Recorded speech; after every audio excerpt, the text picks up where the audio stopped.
Assalamualaikum warahmatullahi wabarakatuh.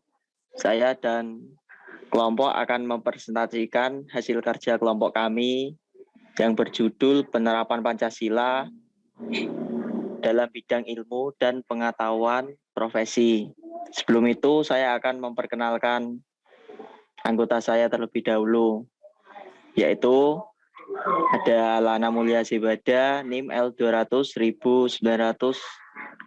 9004. Ada Dityawan Surya Atmaja, NIM L200 1921. Ada Renodria Pamungkas, L200 1922. Dan saya sendiri, Rifki Mahendra Latif, NIM L200 1920. Sebelum saya menjelaskan terlebih lanjut, saya akan jelaskan Pancasila bukan merupakan ideologi yang kaku dan tertutup, namun justru bersifat reformatif, dinamis, dan antisipatif. Dengan demikian, Pancasila mampu menyesuaikan dengan perubahan dan perkembangan ilmu pengetahuan dan teknologi atau iptek, yaitu dengan tetap memperhatikan dinamika aspirasi masyarakat. Kemampuan ini sesungguhnya tidak berarti Pancasila itu dapat mengubah nilai-nilai dasar yang terkandung, tetapi lebih menekan pada kemampuan dalam mengartikulasikan suatu nilai menjadi aktivitas nyata dalam pemecahan masalah yang terjadi atau inovasi teknologi canggih. Pancasila ada 5, yaitu 1. Ketuhanan yang Maha Esa. 2. Kemanusiaan yang adil dan beradab. 3. Persatuan Indonesia. 4. Kerakyatan yang dipimpin oleh hikmat kebijaksanaan dalam permusyawaratan perwakilan. Dan yang kelima, keadilan sosial bagi seluruh rakyat Indonesia. Sila yang pertama yaitu ketuhanan yang Maha Esa. Sila ini mengimplementasikan ilmu pengetahuan, menciptakan sesuatu berdasarkan pertimbangan antara rasional dan irasional, antara akal, rasa, dan kehendak. Berdasarkan sila ini, iptek tidak hanya memikirkan apa yang ditemukan, dibuktikan, dan diciptakan, tetapi juga dipertimbangkan maksudnya dan akibatnya apakah merugikan manusia di sekitarnya atau tidak.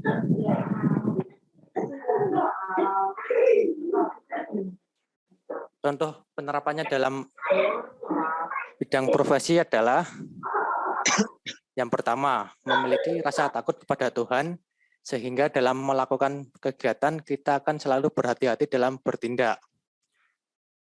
Tidak memaksa kebebasan orang untuk beragama dan menerapkan toleransi antar umat beragama, menerapkan prinsip kerja sebagai ibadah, yaitu dengan menunjukkan sikap yang selalu bersyukur atas setiap pekerjaan yang telah diamanahkan kepada kita, menjalankannya dengan ikhlas dan sepenuh hati, dan mengutamakan kejujuran di atas segalanya, tidak mengganggu, menghalang-halangi, atau menghina rekan yang berlainan agama dalam beribadah.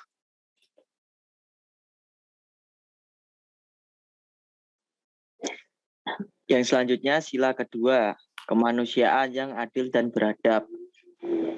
Memberikan dasar-dasar moralitas bahwa manusia dalam mengembangkan iptek haruslah bersifat beradab. Iptek adalah sebagai hasil budaya manusia yang beradab dan bermoral. Oleh karena itu, pengembangan iptek harus didasarkan pada hakikat tujuan demi kesejahteraan manusia. Iptek bukan untuk kesombongan, keconcokan, dan keserakahan manusia, namun harus diabadikan demi peningkatan harkat dan martabat manusia. Berikut adalah contoh penerapan Pancasila, khususnya sila kedua dalam ilmu dan profesi kehidupan sehari-hari. Contohnya senantiasa menjaga adab atau kesopanan, kehalusan, dan kebaikan budi pekerti kita dalam berbagai kondisi. Yang kedua, berani untuk menyampaikan kebenaran dan menegur kesalahan seseorang sesuai adab yang berlaku di tengah masyarakat. Yang ketiga, selalu mengutamakan kejujuran di atas segalanya. Yang keempat, tidak melakukan diskriminasi pada siapapun seperti tidak membeda-bedakan sesama warga negara baik tingkat pendidikan, kondisi ekonomi, dan lain-lain. Yang ketiga, Persatuan Indonesia. Diarahkan demi kesejahteraan umat manusia, termasuk di dalamnya kesejahteraan bangsa Indonesia. Pengembangan iptek hendaknya dapat mengembangkan rasa nasionalisme, besaran bangsa, serta keluhuran bangsa sebagai bagian dari umat manusia di dunia. Berikut contoh penerapannya. Yang pertama, bangga menggunakan bahasa persatuan, yaitu bahasa Indonesia dengan baik dan benar.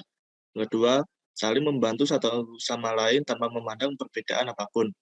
Yang ketiga, membangun semangat kerjasama dan saling mendukung. Yang sila keempat, kerakyatan yang dipimpin oleh hikmat kebijaksanaan dalam permusyawaratan perwakilan. Setiap orang haruslah memiliki kebebasan untuk mengembangkan iptek. Selain itu, dalam pengembangan iptek, setiap orang juga harus menghormati dan menghargai kebebasan orang lain dan harus memiliki sikap terbuka. Artinya, terbuka untuk dikritik, dikaji ulang, maupun dibandingkan dengan penemuan teori-teori lainnya. Contoh, melaksanakan aturan sesuai dengan nilai Pancasila dengan rasa ikhlas dan bertanggung jawab. Kedua, mengutamakan rasa toleransi dan keadilan dalam bermusyawarah. Tiga, berani menegur dan mengungkapkan kesalahan apabila melakukan pelanggaran aturan atau adab. Dan terakhir, tidak memaksakan suatu keputusan.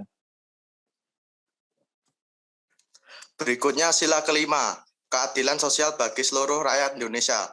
Pengembangan ilmu pengetahuan haruslah menjaga keseimbangan keadilan dalam kehidupan kemanusiaan, yaitu keseimbangan keadilan dalam hubungannya dengan dirinya, manusia dengan Tuhannya, manusia dengan manusia lain, manusia dengan masyarakat bangsa dan negara, serta manusia dengan alam lingkungannya. Maka nilai Pancasila diharapkan dapat membawa perbaikan kualitas hidup dan kehidupan masyarakat. Berikut contoh penerapan Pancasila dalam bidang ilmu dan profesi. Yang pertama, meningkatkan kesadaran sosial dengan membantu sesama. Yang kedua, mengedepankan sikap adil sesama manusia. Yang ketiga, melaksanakan kewajiban dan menghormati hak manusia. Yang keempat, tidak menggunakan hak milik untuk bertentangan dengan atau merugikan kepentingan umum. Yang kelima, mengembangkan sikap kekeluargaan dan kegotong royong. Terima kasih. Sekian dari kelompok kami. Wassalamualaikum warahmatullahi wabarakatuh.